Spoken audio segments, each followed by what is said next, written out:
کیا واقعہ انسان حق کو چھپا بھی سکتا ہے یا ایک دن سچائی خود سامنے آ جاتی ہے؟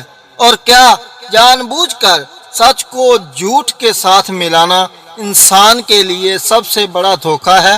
آج سورۃ البقرہ کی اس عظیم آیت میں اللہ تعالیٰ انسان کو سچ اور جھوٹ کے درمیان فرق سمجھاتے ہیں اور ایک سخت تنبیہ فرماتے ہیں۔ قرآن کریم کی سورۃ البقرہ کی آیت نمبر 42 میں اللہ تعالیٰ فرماتے ہیں، اور حق کو باطل کے ساتھ نہ ملاؤ اور جانتے بوجھتے ہوئے حق کو نہ چھپاؤ۔ سبحان اللہ، یہ آیت دل کو ہلا دینے والی ہے، کیونکہ یہاں صرف غلطی کی بات نہیں بلکہ جان بوجھ کر حق کو چھپانے کی بات ہے۔ اللہ تعالیٰ ہمیں واضح حکم دے رہے ہیں کہ سچ کو سچ ہی رہنے دو، اس میں ملاوٹ مت کرو اور نہ ہی اسے چھپاؤ۔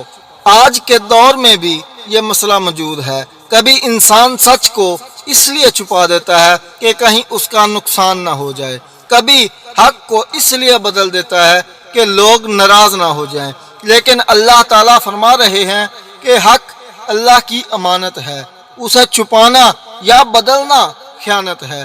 میرے بھائی، میری بہن، یہ آیت ہمیں جھنجھوڑتی ہے، کیونکہ ہم صرف زبان سے نہیں بلکہ عمل سے بھی حق کو چھپا سکتے ہیں۔